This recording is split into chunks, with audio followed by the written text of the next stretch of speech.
정몽규 전 회장이 한 국회의원과 주고받은 문자 내용이 공개돼 논란이 일었습니다. 윤용근 국민의힘 의원이 더 배려해드렸어야 했는데 송구하다는 문자를 정 전 회장에 보낸 게 포착된 겁니다. 정 전 회장이 인맥을 동원해 청문위원에게 접근한 것 아니냐는 질타가 쏟아졌습니다. 윤 의원이 정 전 회장에게 어제 정 선배님한테 연락을 받았다. 더 잘 배려해드려야 하는데 송구하다고 하자 정 전 회장은 신경 써주셔서 감사하다. 이런 자리 말고 다른 자리에서 인사드리겠다고 답했습니다. 청문위원과 증인 간에 이런 메시지 주고받아도 됩니까? 아는 분 있으시면 그러면 어떤 부탁을 하시려고 했습니까? 어떤 부탁을 했습니까? 어떤 질문을 하실까 아니면 제가 또 미리 준비할 게 있나 이런 거 물어봤었습니다. 시간을 보시면 제가 오전 질의를 마쳤고요. 그리고 오후에 청문회장에 오기 전에 사실은 개인적인 어떤 친분 관계가 있었는데 제가 배려를 할 수 없다, 배려를 하지 못해 미안하다, 송구합니다라는 내용으로 제가 문자를 보냈었고, 정몽규 증인한테 이 문자에 본인이 받은 문자니까 이 문자에 등장하는 정 선배가 누군지 물어서 규명하는 것까지는 우리 위원회가 우리 위원장님이 해주셔야 되지 않을까 생각합니다. 정진석 전 비서실장 맞죠? 그는 뭐 프라이버시에 관한 문제이기 때문에 제가 여기서 말씀 안 드리겠습니다. 아닙니까? 말 못합니까? 말씀 못 드리겠습니다. 고려대 동문이에요. 정진석 비서실장과 네? 고려대 동문이죠? 뭐 동문으로 알고 있습니다. 그리고 오늘 윤한용 의원께서는 저 같은 참고인과 축구 팬들에게 침을 뱉은 겁니다. 우리가 얼마나 이렇게 준비를 많이 했는데 어떻게 이렇게 청문회 증인과 내통을 할 수 있습니까? 당연히 국민들의 국회를 불신할 수밖에 네. 없고요. 윤근영 의원은 부탁드리겠습니다. 그 의원석이 아니라 네, 바로 이 증인석에 서야 됩니다. 부탁드리겠습니다.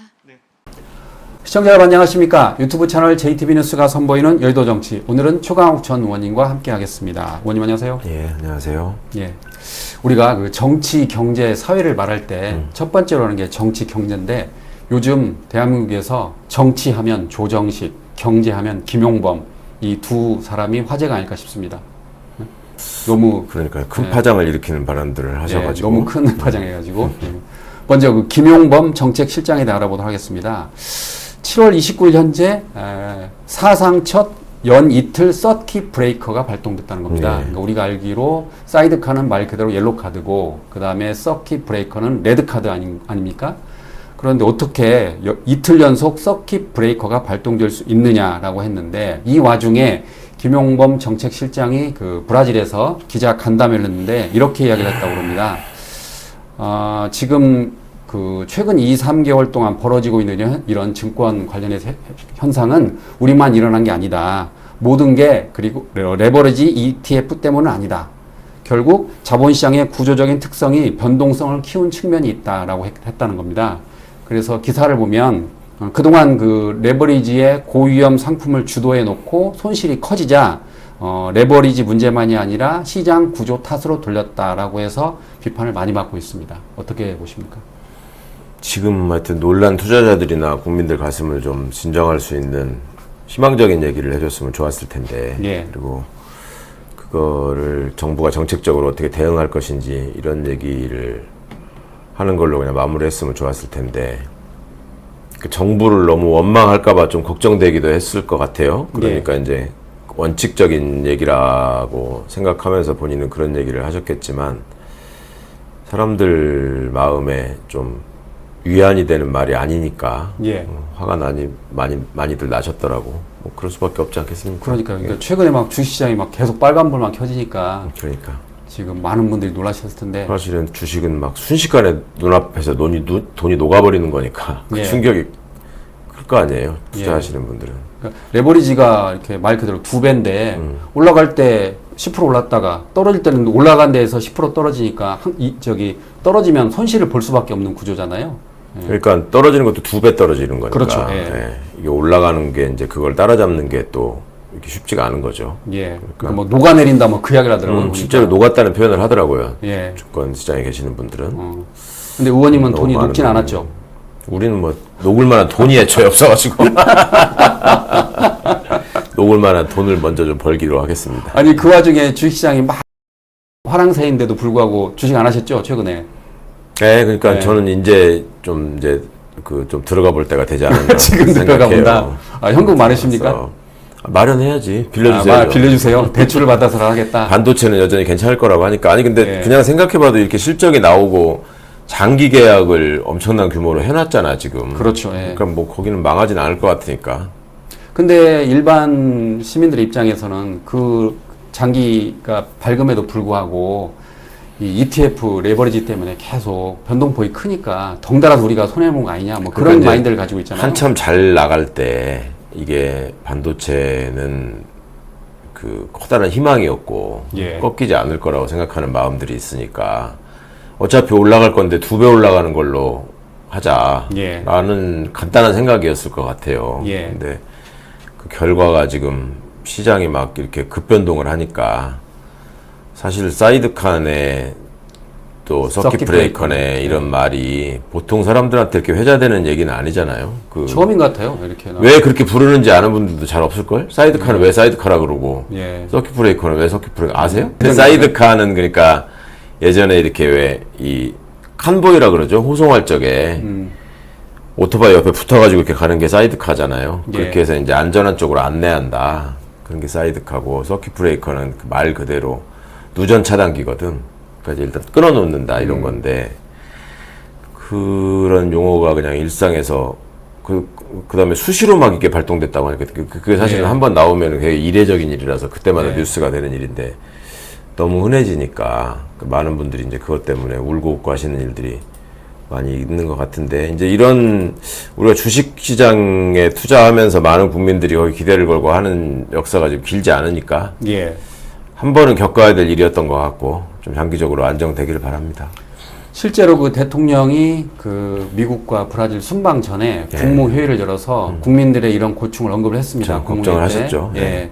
여하튼 이게 레버리지 도입은 해외에는 원래 3배까지 있었고 거기에 어쨌든 국내 투자자들이 해외에다 투자하는 게 외환 유출의 원인이 되니까 원래는 외환 안정을 위해서 국내 투자를 권장하기 위해서 만들었던 거다. 해외에도 있는 걸 국내에서 오히려 완화해서 만들었다. 투자자 보호 측면도 있고요. 해외는 예탁금 제도도 그래. 있고요. 교육 제도도 없고요. 그냥 하는 거고요. 저희들은 와서 그런 걸 하고 그다음에 이런 거는 ETF라는 그 용어도 못 쓰게 했습니다. 이 상품에 ETF라는 건 이제 장기 분산이라는 의미가 있는데 이건 단기 고위험 상품이기 때문에 해지를 하거나 여러 가지 다양한 방법 중에 하나로 쓰여 있는 거고 단기 고위험 상품이기 때문에 ETF라는 용어도 못 쓰게 하고 저희들이 한 투자자 보호를 할 수 있는 방식 내에서는 다 했고요.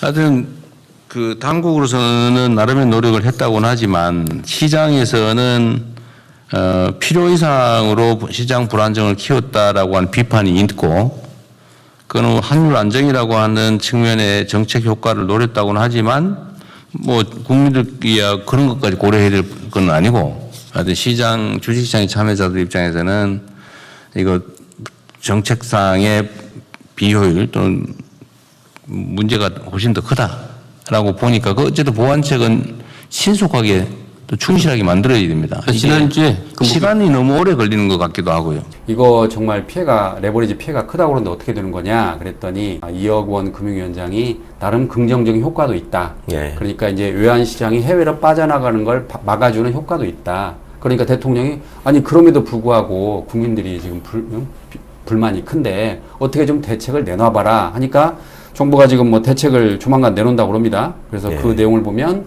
그 레버리지 상품의 기본 예탁금이 현재는 1,000만 원인데 3,000만 원으로 상향을 하고 그리고 최소 매매 단위를 한 주에서 20주로 확대한다는 거예요. 근데 제가 보기에 쉽사리 될 것 같진 않아요. 우선 이제 그 대책과 관련해서는 과거에도 그 유사한 뭐 예를 들면 뭐 선물 옵션 상품 뭐 이런 것들이 나왔을 때도 비슷한 일이 있었대요. 예. 그러니까 그럴 때도 그런 보증금 이런 걸 높이는 걸로 하면서 좀 이게 과열을 진정시키고 하는 조치들이 있어서 효과는 어느 정도 날 거다라는 게 전문가들의 분석이더라고요. 네. 그러니까 이제 아무나 들어가가지고 막 할 수 있는 상품이 아니게 된다는 거죠. 그러면은 변동성이 아무래도 줄어들 테니까. 그리고 외환 유출 문제를 지적한 거는 어차피 외국에서 지금 이런 상품을 만들어갖고 팔고 있는데 굳이 사람들이 거기 나가서 사는 것보다 국내 시장에서 이렇게 하는 게 나은 측면이 있다, 뭐 이런 얘기인 거잖아요. 네. 근데 어쨌거나 주가가 뭐 너무 급변동을 하는 일이 자꾸 벌어지다 보니까, 그리고 이게 삼성전자하고 하이닉스가 우리 국내 주식시장에 차지하는 비중이 워낙 크다 보니까 생기는 일이라서 긍정적인 효과, 부정적인 효과가 당연히 있겠죠. 어떤 정책을 새롭게 하면. 근데 부정적인 효과가 이렇게 커질 때는 당연히 거기에 대한 대책을 마련해야 하는 게 정부의 임무니까 전문가들이 좀 머리를 맞대고 잘 좀 뭐 해주기를 바라는 수밖에 없죠. 뭐 우리가 그걸 일일이 투자자들이 다 관여해가지고 내 입맛에 맞게 할 수 있는 건 아니니까 조금 차분히 보시는 것도 필요할 것 같고, 또 지금 막 이렇게 장이 막 갑자기 떨어지고 막 이러면은 그것 때문에 화가 나시거나 실망하시는 분들이 너무 많은데, 좀 길게 보라는 얘기들을 전문가들이 계속 하잖아요. 네, 이게 쉽지 않습니다. 당사자 그렇죠. 입장에서. 마음이 왜 그렇겠습니까만은 그런 심리적인 것 때문에 사실은 주식 투자 시장에서 개미들이 손해를 본다는 거 아니에요. 예. 그러니까 이제 그런 전문가들의 조언을 좀 귀담아 들을 때가 아닌가 싶어요, 지금.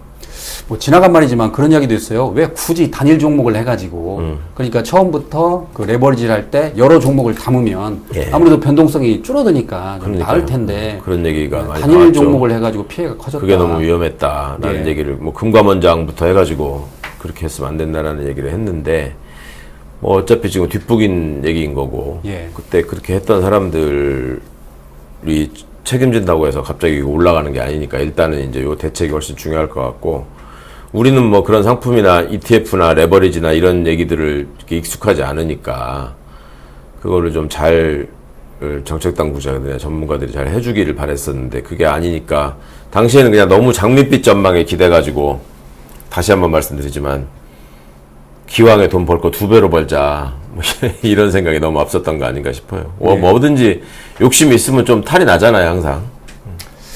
코스피가 거의 만을 돌파할 뻔했잖아요. 그런데 지금 네. 6천선이 깨지니까 정말 투자자 입장에서는 말 그대로 근데 멘붕 그거는 같습니다. 우리만 그런 게 아니라 외국의 네. 금융기관들도 다 그렇게 예측했잖아. 뭐 15,000까지 얘기하고 막 그러니까요. 그랬잖아요. 네. 저는 언젠가는 다시 그렇게 갈 거라고 봅니다. 그러니까 보세요. 그런 장밋변장이 됐으면 좋겠는데. 원래 이제 경제학자보다 원숭이가 투자하는 실적이 더 좋다 그러잖아. 예. 이렇게 결과물을 보면. 결과물을 보면. 네, 제가 지금 주식 투자에 거의 원숭이 수준이니까 제 말을 믿으십시오. 결과적으로 투자 안 한 게 현재로서는 위너가 되지 않았을까. 그러니까 투자 안 하신 분들이 그간의 마음고생을 덜어내는 계기가 됐다고만 하시던데. 예.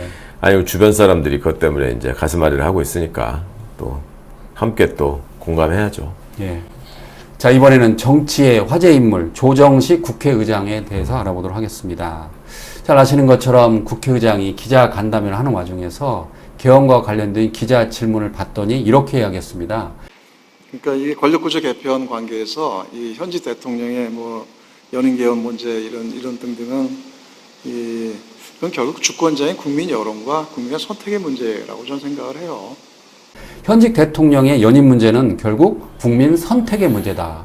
예. 이게 지금 엄청난 파장을 불러왔잖아요. 예. 우리가 알기로 현직 대통령의 연임은 헌법에 따르면 불가능한데 국민 선택의 문제다 해버리니까 이게 논란의 불씨를 키운 거 아닙니까? 그렇죠. 이제 어찌 보면은 뭐 결국 주권자가 결정하는 거다라는 일반론을 내가 얘기한 거다. 그게 이제 그 의장실에서 해명한 얘기던데. 예, 그렇게 의원님을 해명했습니다. 염두에 둔 건 예. 아니다. 그리고 이제 청와대도 뭐 비서실장까지 나서가지고 진화를 하려고 하고 그랬던데, 그만큼 이게 이제 뜨거운 문제가 돼버린 거죠. 그 이유가 그거죠. 이제 야당은 그런 어떤 선의에 의한 개혁이나 개헌을 얘기할 때마다 검찰 개혁을 얘기하려고 그러면 이재명 대통령 공소 취소 때문에 그렇다고 하고, 사법 개혁을 하려고 그러면 이재명 대통령 재판을 없애려고 하는 거다라는 식으로 하고, 개헌을 하려고 그러면 이재명 대통령 연임하려고 그러는 거다라는 식으로 갖다가 계속 그렇게 붙이고 있었는데, 거기다가 그냥 뭐 완전히 불씨를 하나 더 던져준 꼴이 돼가지고 예. 그게 이제 정부적으로 굉장히 큰 실책일 뿐만 아니라 이게 파장이 커질 수밖에 없는 게 두 가지죠. 첫 번째는 요 직전 국회의장이었던 우원식 국회의장한테도 비슷한 질문이 갔을 때 그건 불가능하다라는 말로 그냥 간단히 정리를 했는데, 예, 그때 그랬죠. 예. 똑같은 이재명 정부에 대응하는 국회의장이 지금 그렇게 얘기를 한 게 상대적으로 이제 의미가 있는 거 아니냐, 이런 의혹을 불러일으킬 수밖에 없는 상황이 돼버리고 거기다가 두 번째로는 국회의장이 되시기 전에 대통령 정무특보를 했었단 말이에요. 예, 특보를 했죠. 그러니까 더더욱 이제 오해의 소지를 키워버리는 결과가 돼서 너무너무 아쉽죠. 뭐하러 그런 얘기를 해가지고 참나. 그런데 조정식 국회의장이 지금 6선이잖아요. 네. 그러니까 그런 말을 하기엔 좀 많이 아쉬워요. 그러니까요. 산전수전 다 겪었던 6선인데. 그런 거를 충분히 감안하고 파장을 고려하셔야 할 분이 그렇게 하지 않았다라는 거는 앞으로도 두고두고 아쉬움으로 남을 것 같습니다. 예. 제일 중요한 거는 그거죠. 뭐 연임이나 이런 것들이야 이제 그건 허황된 얘기라고 다 지금 정리가 되는 것이고 예. 실제로 우리가 개헌을 통해서 꼭 정리해야 될 문제들이 있잖아요. 그 불법 계엄을 겪은 나라의 입장에서 또 5.18을 여전히 폄훼하고 모욕하는 자들이 있는 나라에서 그 꼭 필수적으로 지금 바꿔야 될 여러 그 조문들이나 이 개헌의 요소들이 있는 건데 그게 그냥 다 빨려 들어가 버렸다는 게 너무 속상하죠. 예. 조금 전 말씀하신 것처럼 그 강훈식 비서실장은 이와 관련해서 현직 대통령의 연임 개헌 발언은 헌법 제 128조 2항에 따라서 앞으로도 흔들지 말아야 된다. 왜냐하면 이게 개헌이 되려면 솔직히 국민의힘이 찬성 안 해주면 불가능한 거잖아요. 그러니까 결국 불가능한 건데 이게 지금 국민의힘은 이거 아주 좋은 소재거리가 됐습니다. 계속 공격을 하고 있습니다. 지금. 그럼요. 일단 자꾸 올림픽 공원에서 배회하던 장동혁 씨가 이제 신이 나가지고 막 SNS를 올리고 국회로 들어오고 또 무슨 자칭 서울시장 후보며 자칭 대권 주자인 사람들이 막 이때서라 하고 목소리를 높이는 걸 보면 심지어 무슨 이 문제를 가지고 앞으로도 계속 이제 그 공세의 소재로 삼겠다, 울고 먹겠다 이런 것들을 너무 역력하게 드러내더라고요. 그러니까 국회의장이 얼마나 큰 실언을 하신 건지가 더 어찌 보면 반대로 더 또 입증되는 결과이기도 한 거죠. 우리가 그 대선 때 이재명 후보의 발언을 돌이켜보면 그때도 그런 이야기를 했습니다. 이재명 당시 대선 후보는 우리나라 헌법 체계가 그것을 허용하지 않고 그리고 국민도 쉽게 용인하지 않을 것이며 현실적으로 불가능하다라고 선을 그었습니다. 그렇죠. 그게 정확한 말씀이고 누구도 뭐 그거에 대해서 근데 이제 그간에 좀 우려스러운 일이긴 했죠. 최근에 소위 이재명 대통령을 너무너무 사랑해서 모든 문제에서 이재명 대통령의 생각을 기준으로 발언하고 방송하고 하는 유튜버들이 많이 있었잖아요. 그 사람들 중에 일부가 이재명 대통령이 연임해야 된다, 영원히 하셔야 된다, 이런 소리를 하고 다녔단 말이에요. 그러니까 그것도 이제 일종의 빌미가 되는 거죠. 저쪽 사람들이 볼 때는. 그러니까 이제 철없이 그런 얘기들을 이렇게 하고 그러면 안 되는데 왜 용역평론가, 촉법평론가라고 표현될 수밖에 없었는지를 좀 생각해 봐야 되는데 좀 걱정입니다. 이번 일을 계기로 좀 뭔가 좀 각성이 있었으면 좋겠는데. 2027년이면 1987년 개헌 이후 지금 40년이 지납니다. 그래서 조정식 국회의장도 어쨌든 내년에는 개헌을 해야 된다라고 언급했던 거잖아요. 근데 그 당시 1987년 그 개헌의 그 특징을 뽑으라면 우리가 알고 있기로 직선제 그리고 또 하나는 단임제 이 두 가지로 요약할 수 있지 않습니까? 그게 핵심이죠. 예. 여러 가지 헌법재판소가 새로 만들어지기도 하고 기본권을 더 강화하는 조치나 여러 가지가 있었습니다만은 그동안에 우리나라의 개헌은 주로 이제 권력구조, 왜냐하면 독재자들이 계속 헌법을 자신의 독재 연장을 위해서 누더기로 만들어 온 역사가 있었기 때문에 그래서 이제 그 연임 제한 규정 같은 거, 그 다음에 또 계엄을 국회가 나서서 그 방해받지 않고 논의한 다음에 그 의결을 하면은 바로 해산할 수 있게 만든 것도 다 그런 쿠데타의 흔적이란 말이에요. 그 반성에서 나온 얘기들인데, 그러니까 이거를 대통령이 후보실에 말씀한 것처럼 국민적인 공감대를 얻기가 결코 쉽지 않은 문제죠. 근데 그거를 국회의장이 개헌의 필요성을 얘기하기 위해서 처음 취임 후에 한 기자회견에서 오히려 개헌을 더 어렵게 만들어버리는 결과를 낳아서 좀 여러 가지로 참 많이 안타까운 정도가 아니라 이건 굉장히 황당하고 속상한 일이죠. 그러니까 파장이 지금 엄청나지 않습니까? 그렇죠. 이게 그리고 민주당 전당대회에도 영향을 미칠 것 같은데 결과에도 어떻게 영향을 미칠 거로 보세요? 아니 소위 그 저기 대통령과 친한 명픽이라는 사람들의 얘기에 대한 그 전당대회에서 이렇게 회자되고 있었는데 예. 조정식 의장이 누가 봐도 대통령과 가까운 분이니까 또 대통령과의 어떤 거리에서 가까운 이제 대통령의 의지나 이런 것들에 기대려고 했던 분들한테 타격이 가는 거죠, 이게. 그렇군요. 자, 다음은 윤석열 전 대통령에 대해서 알아보도록 하겠습니다. 윤석열 전 대통령의 허위사실 공표 혐의에 대해서 1심에서 징역 1년 6개월에 집행유예 3년이 선고됐습니다. 예. 100만 원만 넘어도 공직선거법이나 정치자금법에서는 100만 원 넘어도 당선 무효형이 되는데 무려 징역형이 나왔습니다. 그러니까 우리가 알고 있기로 오세훈 서울시장은 벌금 1,000만 원을 받았는데 예. 이건 지금 훨씬 더 형이 중하다라고 지금 그렇죠. 판단한 거잖아요. 죄질이 훨씬 나쁘다. 예. 나쁘죠, 실제로. 그렇죠. 거짓말을 두 거짓말을 가지만 한 게 아니, 했으니까. 두 개만 한 게 아니라 또 숱하게 많이 있는데 두 개만 추려서 한 거잖아요. 예. 우리가 여러 번 얘기했잖아. 아니, 김건희 씨가 구약성경 다 외운다며. 외운 거, 예. 그런 택도 없는 거짓말을 하고 다니던 사람인데. 근데 그건 검찰이 기소 안 했지 않습니까? 아, 그러니까. 네. 그러니까 말 같지도 않은 소리라고 생각해서 기소 안 했는지는 모르겠는데. 예. 사실은 굉장히 중요한 그 실책이라고 저는 생각하는데. 하여튼.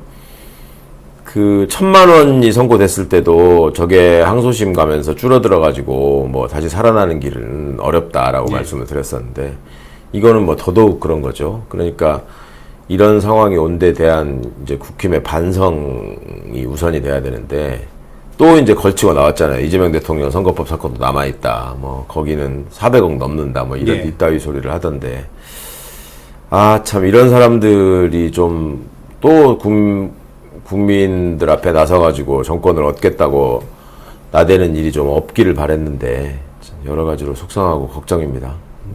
그나저나 국민의힘은 397억을 어떻게 마련할까요? 제가 보기엔 그 당사를 매각하진 않고 뭐 일부 기사를 보면 대출 담보로 삼아서 대출 받을 수밖에 없다 뭐 그런 얘기가 뭐 나오는데 정식으로는 얘기 안 했지만 뭐 돈 많다고 한다면서요.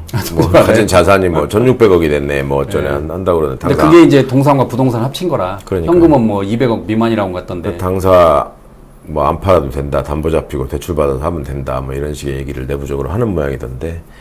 그 민주당하고 다르게 국힘 쪽은 시도당 당사나 이런 것들이 다 자기 소유예요. 예. 예전에 전두환이가 박정희가 다 어디 가서 이렇게 뺏어놓은 땅으로 다 해놨다고 해도 과언이 아닌데 그러니까 그 당이 유지되는 면도 있다고. 거기에 시도당 위원장이 되면 그 건물에서 나오는 임대료 뭐 이런 것만 가지고도 예. 꽤 많은 돈이 이제 그 예산에 편성될 수 있게 들어온다는 거예요. 아. 그러니까 그런 자산들을 뭐 예전에 우리가 생각해보면 박근혜 씨가 당대표 되고 하면서 무슨 천막당사 한다고 쇼할 때 예. 그때 보면은 뭐 연수원도 팔고 뭐도 팔아서 뭐 국가에 헌납하겠다. 그때 차떼기 정당이라고 그래가지고 왜 기업으로부터 돈 뜯어가지고 차 하나에 가득 트럭 하나에 가득 싣고 다니다가 걸리고 뭐 이랬잖아요. 예. 그 과정으로 그 결과로 이렇게 한 건데 그때 그렇게 해서 다 팔아서 무슨 그지된 것처럼 천막에서 있다 이런 식으로 했는데 지금도 돈 많은 거 보세요. 이 당의 실체가 뭔지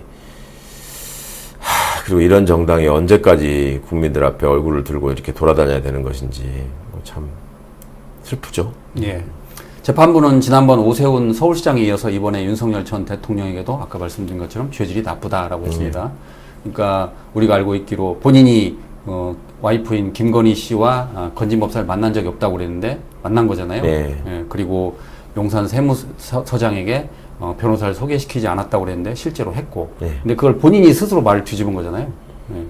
그렇죠. 근데 이 사람은 그냥 원래 거짓말이 일상이기 때문에 굳이 윤석열의 거짓말에서 언급하고 싶지는 않고 예. 다른 거짓말을 더 많이 찾아내서 기소했어야 된다는 생각만 들고 더 걱정인 거는 이제 그런 겁니다. 이게 일각에서 이제 법조계 내부에서는 그런 얘기가 있어요. 이번 재판부가 이재명 대통령에 대한 조이대 그 파기환송 판결 그때 한 말을 그대로 인용해가지고 지금 윤석열을 예, 그렇습니다. 가산모형을 선고를 했기 때문에 소위 사법부가 이재명 대통령 임기 끝나면 본인들이 수행할 복수전을 준비하는 거 아니냐라는 말도 있습니다. 그러니까 이런 예. 점에 대해서 각별히 유념하고 그런 어떤 그 조작 사건과 그 멀쩡하게 국민들이 뻔히 다 보고 있는 상황에서 행한 뻔뻔한 거짓말과 이거는 꼭 좀 구분해서 생각하고 판단하시고 했으면 좋겠습니다. 예.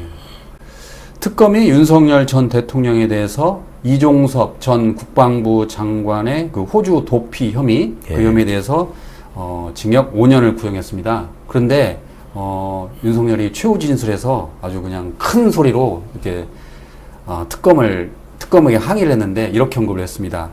특검 당신들은 안전할 것 같느냐. 그러니까 공수처가 직권남용을 했는데 그걸 알고도 특검이 근거 없이 기소했다. 이거 특검이 아주 잘못했다라고 했어요. 예, 그걸 어떻게 보십니까? 일단 그 소위 말하는 런종섭 사건은 최혜병 특검이 한 일일 거예요. 네, 맞습니다. 기소한 일일 거예요. 그러니까 이제 하다 특검을 협박하는 짓까지 하는데 그게 공수처가 무슨 권한 없이 한 일이 아니라는 거는 지금 여러 차례 다 판결로 계속 확인이 되고 있잖아요. 예. 그러니까 이 사람은 법률가도 아니고 제대로 된 정치인도 아니고 그냥 몰입에 불과하다. 그런 차원에서 그냥 본인 분풀이를 한 거다. 근데 더 마이너스가 될 거다. 그런 생각이 듭니다. 예. 우리가 알고 있기로 최혜병 사건은 박정훈 대령이 당시 이제 임성근 해병단 사단장을 경찰에 이첩하려고 그랬는데 예. 그거를 이종섭 당시 국방부 장관이 압력을 넣어가지고 못하게 했는데 예. 결국 박정훈 대령이 끝내 한 거잖아요. 그래서 이제 그 최후의 윗선에는 윤석열이 있는 게 아니냐. 뭐 당시에 VIP 경로설도 나오고 뭐 그랬는데 본인은 지금 혐의를 다 부인하고 있습니다. 예. 그런데 이번 특검 최후 진술에서 이런 이야기를 했습니다. 모든 책임은 나에게 있다. 그러니까 그 책임은 저에게 물어주시기 바랍니다. 라고 했습니다. 저 그걸 보고 좀 뜬금없다는 생각했어요. 왜냐하면 내란 재판과 관련해서 본인이 책임을 부하들에게 떠넘긴 적이 많잖아요. 그런데 그렇죠. 이번 같은 경우는 또 모든 책임은 나에게 있다라고 했어요. 이걸 어떻게 봐야 됩니까? 이것도 쉽게 거짓말이에요. 말하면 개소리죠. 뭐. 이것도 그냥 거짓말이에요. 그동안에 본인이 빠져나가고 발뺌하고 다 밑에다 덮어 씌우려고 했는데 형량만 올라가니까 예. 이제 이렇게도 한번 해볼까 뭐 이러는 것 같은데 사실 윤이라는 사람은 그 집무실에다가 그 미국 가가지고 선물 받았다고 하면서 그 더 벅스톱시어라는 말을 올려놓고 그 말이 그 말이거든. 모든 책임은 나에게 있다. 예. 그거를 국민들 앞에 자기 명패보다도 그거를 미국 대통령이 준 선물이라고 자랑스럽게 저기 했던 사람이 어떤 책임도 인정을 안 하고 있었는데 지금 와가지고 다 나한테 책임을 물으라는 게 무슨 진정성이 있겠습니까? 예. 그냥 개소리라고 생각합니다. 예. 그동안 우리가 알고 있었던 윤석열의 그 책임 떠넘기기 부하들에게, 그러니까 계엄 관련해서 재판을 받을 때 그런 얘기도 했잖아요. 비상계엄 선포는 어떻게 보면 장관들이나 뭐 총리의 사전 동의를 구해야 되는 건데 내가 정당하게 국무회의를 열지 않았느냐. 그러니까 장관이나 총리도 같이 동조를 했다. 내 책임 아니다. 뭐 그렇게도 말한 적이 있어요. 예. 예. 그러니까 어떻게든 발뺌하려는 태도를 일관하고, 그러니까 그걸 바라보는 그 수하에 있던 사람들도 심정이 어떨까 싶긴 한데, 예. 그럼에도 불구하고 윤석열 너무한다, 당신이 시켰지, 언제 내가 했냐라고 얘기하는 사람 곽종근 딱 한 명밖에 없잖아요. 그렇죠. 예. 그죠? 그러니까 대한민국 수구 보수 진영이 권력을 잡았을 때 거기 핵심에서 일하는 사람들의 수준을 얘기해 주는 거라고 저는 생각해요. 그냥 본인들의 어떤 욕망과 이익만 있는 거지 국민에 대한 도리, 역사에 대한 책임, 또 헌법에서 정한 책무 이런 것과는 아무 상관이 없는 사람들이다. 이제 그런 자를 대통령으로 옹립해놓고 찍소리 못하고 같이 술이나 먹고 있다가 이런 상황에 대해서 본인한테 다 또 책임을 돌리는데, 인간적으로도 그렇게 되면은 아니 저게 인간이야, 어떻게 나한테 이럴 수가 있어, 이런 생각을 하는 게 정상이잖아요. 근데 그 이야기를 못 하잖아요. 그러니까 그 바닥을 다 보이는 일이라고 생각하고, 혹여라도 또 나중에 본인들이 다시 다 살아날 수 있는 거를 염두에 두고 하는 거라면 꿈깨라고 말하고 싶습니다. 그러니까 방금 말씀하신 거, 본인들 입장에서는 어차피 윤석열에 대들어봤자 방법이 없고, 예. 이제 나중에 혹시나 뭐 정권이 바뀌어서 이제 윤석열이 사면을 받으면 본인들도 풀려날 수 있지 않을까, 뭐 그런 기대감 때문에 아무 말도 못하는 거 아닐까요? 뭐 그런 계산도 있을 수 있겠죠. 예. 근데 그런 계산으로만 살아온 사람들이니까. 근데 처참한 수준이지 진짜. 그게 뭡니까? 아이고 나 정말. 곽정근 중장 이야기 사령관 이야기에서 생각나는 건데, 결국은 중형을 본인이 다 유일하게 잘못을 인정하고 떳떳한 아빠로 돌아가고 싶다고 이렇게 눈물을 이렇게 흘리던데, 네. 많은 분들이 안타까워하고 있습니다. 물론 이제 본인이 잘못을 하긴 했지만. 그렇죠.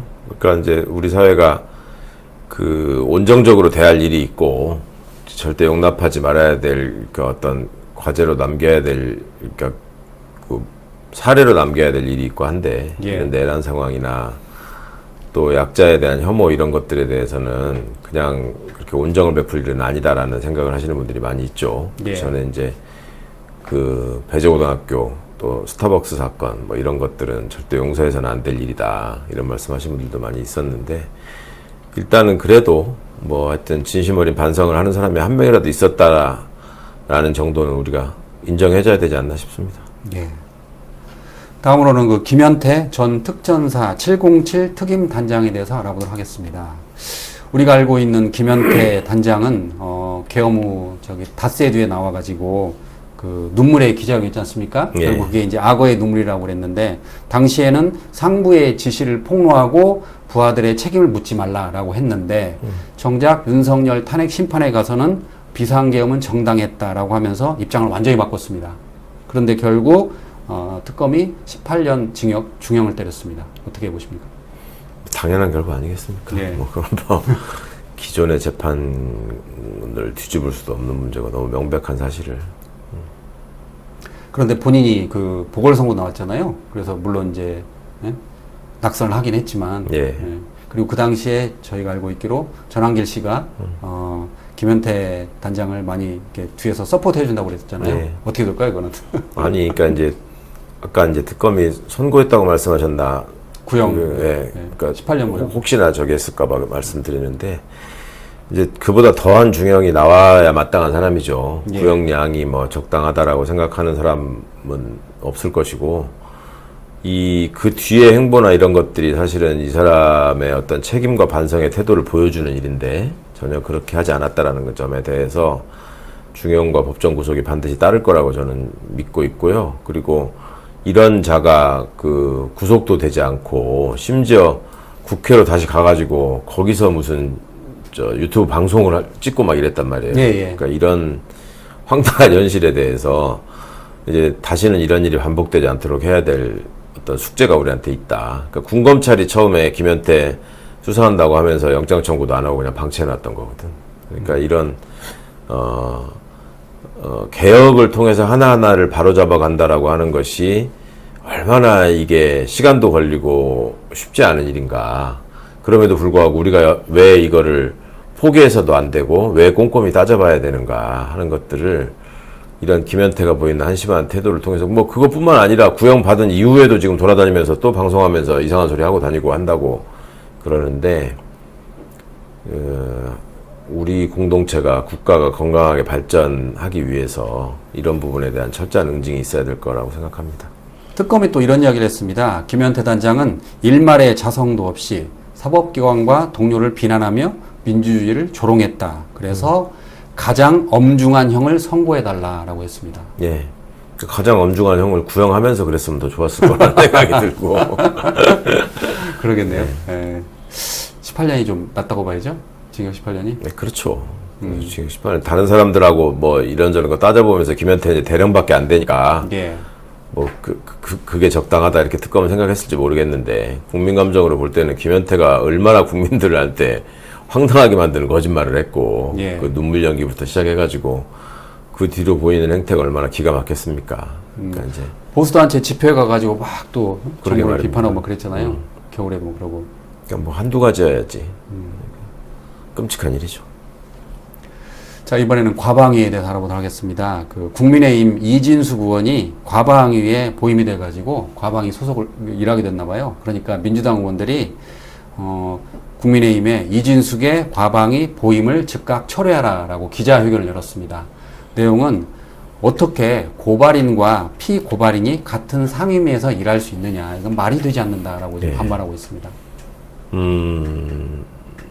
기가 막힌 일이죠. 국힘의 수준, 현실 이런 것들을 좀 그대로 입증하는 일일 거예요. 그런 사람을 공천한 것부터가 정말 황당한 일이었는데, 저 사람이 언제까지 공직에 있을 수 있을까라고 하는 게, 지금 이제 재판이 진행되고 있는 사람이잖아요. 근데 하물며 과거에 정부에 있을 때 국회에 나와서 보였던 그 황당한 폐악질에 가까운 태도, 그럼에도 불구하고 그걸 다시 과방위로 배치를 해가지고 이런 문제를 일으킨다. 게다가 국회에 이제 이해충돌법이 실효적으로 지금 발동되고 있는데 그 과방위에서 고발한 당사자가 과방위의 주체로 있다라고 하는 게 누가 봐도 너무 이상하지 않아요? 예. 그러니까 이준석 의원은 지금 국정감사 당시 허위 증언 혐의로 과방위로부터 직접 예. 고발을 당했어요. 예. 그러면 이번에 이제 서로 민주당과 국힘이 만나면 민주당에서 분명히 그 문제를 거론할 텐데 그렇죠. 또 본인은 내가 뭘 잘못했냐라고 막 그럴 거 아니에요. 평소에 보였던 그런 낯빛과 그런 태도로 또 임할 게 분명한데 과방위가 참 할 일이 많은데 계속 또 파행되지 않을까 걱정입니다. 예. 아무래도 이진숙 의원이 과방위에 오면은 제가 보기에 그 목소리가 커지고 예. 그다음에 그 법안보다는 사소한 문제로 계속 다툴 것 같아요. 그렇죠. 뭐 이제 과방위가 정상 가동되지 않기를 바라는 차원에서 아마 이진숙을 보임했을 거예요. 예. 국힘의 원내대표랑 지도부는. 그러니까 그런 사람들이 대한민국의 제1야당이라고 하는 게 지금 우리 헌정사의 비극이죠. 최근에는 이준석 의원이 그 배재고에 화환을 보냈는데 그렇죠. 그 화환 내용에 스타벅스가 5.18과 무슨 관계냐라고 했잖아요. 예. 근데 정작 배재고 학생들은 광주1구를 찾아가가지고 사과를 했는데 예. 국회의원은 스타벅스가 5.18과 무슨 관계냐라고 했단 말입니다. 예. 그런 사람이 국민의 대표라고 지금 돼 있고 그런 사람을 또 당선시킨 분들이 있고 네.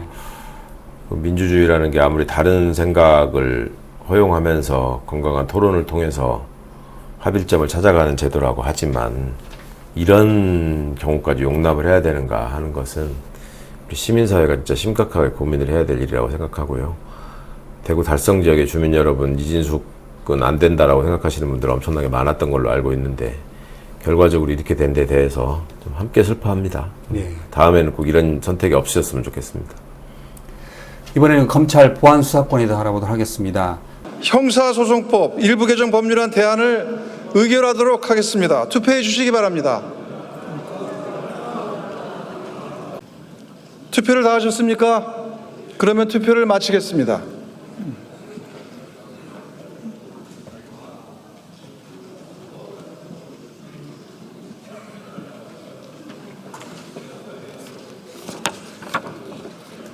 투표 결과를 말씀드리겠습니다. 채석 178인 중 찬성 175인, 반대 2인, 기권 1인으로서 형사소송법 일부 개정 법률안 대안은 가결되었음을 선포합니다.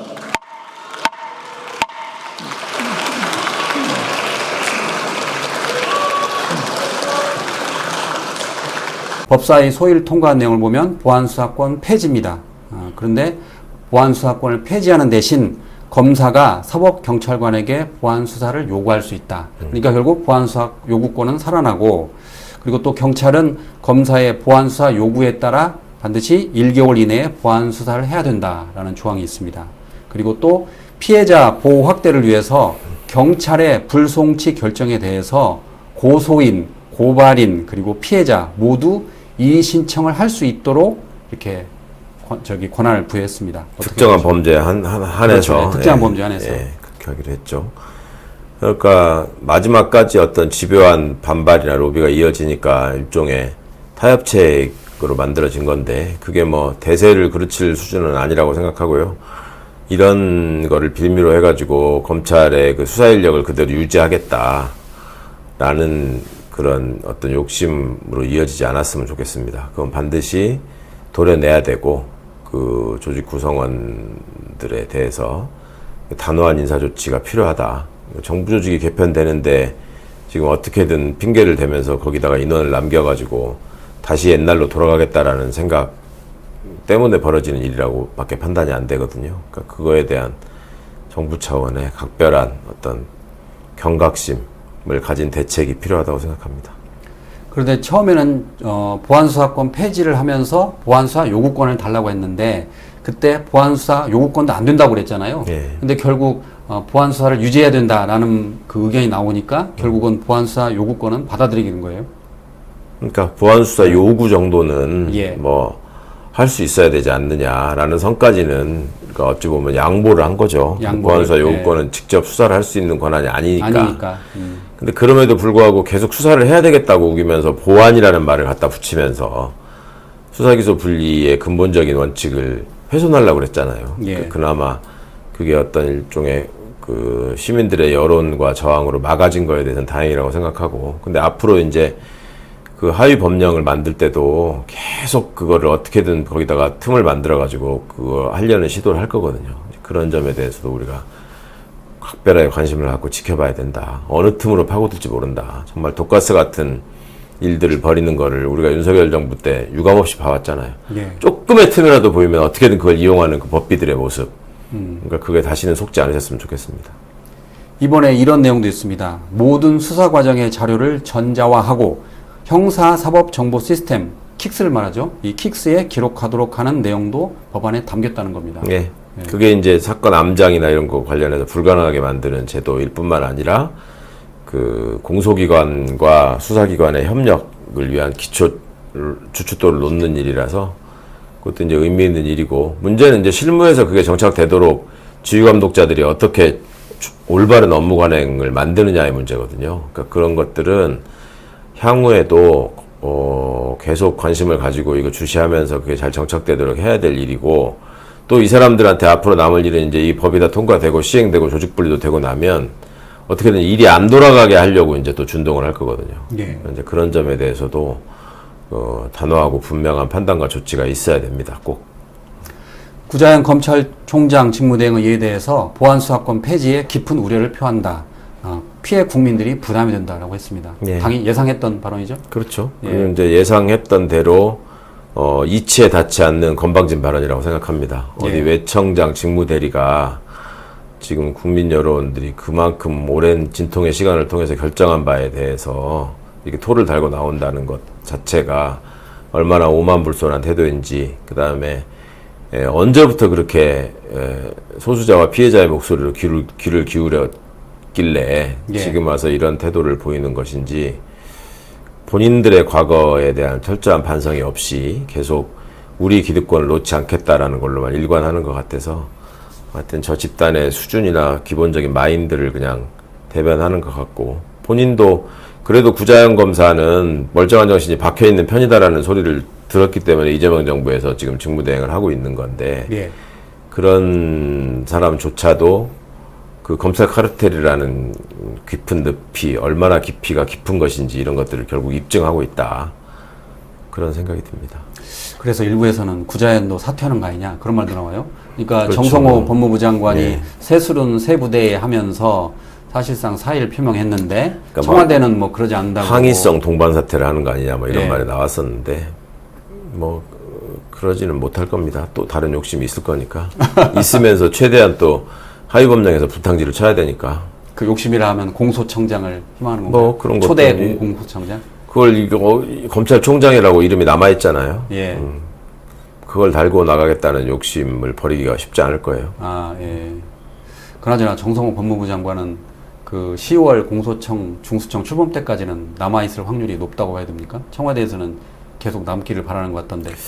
그때까지 계시면서 그걸 출범시킨 뒤에 뭐 저기를 하시는 게 맞지 않을까요? 예. 그걸 개인적으로 근데 본인이 정성호 장관이 피곤하다고 많이 하잖아요, 몸이 힘들어 안 하신 거는 오래됐어요. 예. 그거는 많이 알려진 일이긴 한데, 그래도 책임 있게 마무리를 하셔야죠. 그게 뭐 장관이 그간에 중간에 끼어서 여기서부터도 욕먹고 저기서도 욕먹고 이런 과정도 있고, 그 양반 성품이 또 그렇게 욕먹는 걸 즐겨 하시는 스타일이 아니기 때문에 많이 힘드셨을 텐데, 그럼에도 불구하고 본인에게 주어진 책무를 뭐 회피하지는 않을 거라고 믿습니다. 박지원 의원이 법사에서 그렇게 했습니다. 죽을 때까지 버티라고 한번 버텨보라. 굉장히 힘든 것 같던데 그 얘기 하더라고요. 이거 그 정성호 장관도 웃던데. 또 그 뒤로 또 쏙 들어갔어요. 예. 그러니까 뭐 이제 그러지 말라고 만류를 많이 했겠죠. 예. 청와대에서도 그렇고.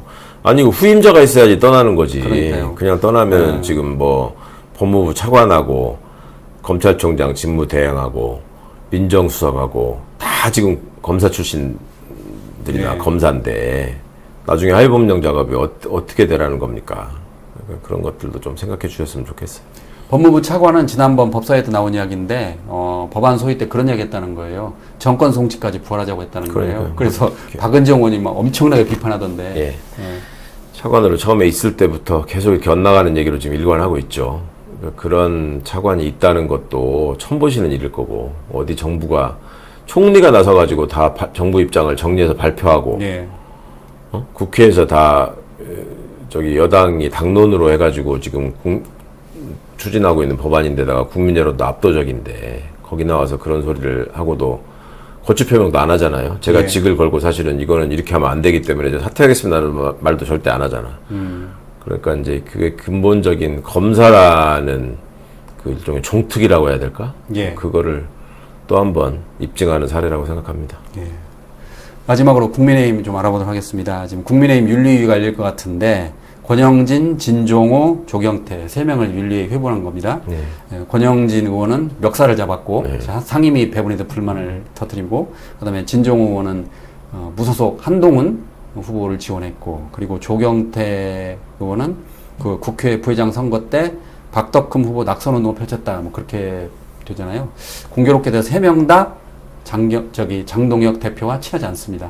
예, 뭐 그런 게 클 것이고, 디테일 들어가면 더 안심하고 재밌는 얘기가 많더라고. 예. 그러니까 권영진 의원이 뭐 지금 정점식 현 원내대표 멱살을 잡았다라고 많이 예. 알려져 있는데 예. 전 원내대표인 송원석 멱살도 함께 잡았다. 네, 그 기사 그런 봤습니다. 얘기도 있고, 그 다음에 조경태 의원 같은 경우에는 당내에서 부의장을 자리를 놓고 박덕흠 씨하고 경선을 해가지고 진 건데, 본인이 졌죠. 예, 지고 나서 이제 여당 의원들을 다른 당 의원들한테 전화를 해가지고 박덕흠 떨어뜨려달라고 얘기했다는 거잖아요. 참.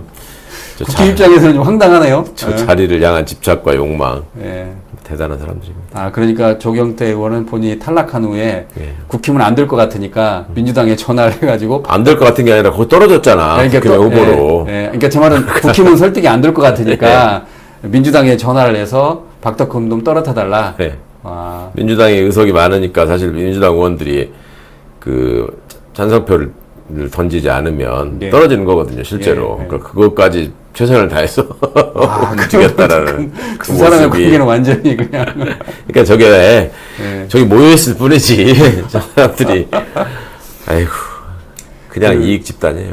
홍준표 전 대구시장은 또 이와 관련해서 또 이렇게 무소속 한동훈을 도운 의원들을 강력히 중징계해야 된다라고 이렇게 개인 유튜브에 나와서 방송하던데. 홍준표 씨 신났던데 요새 이러저러한 걸로. 윤석열 저렇게 된 거 니네가 책임져라. 사실 피해 당사자잖아요. 예.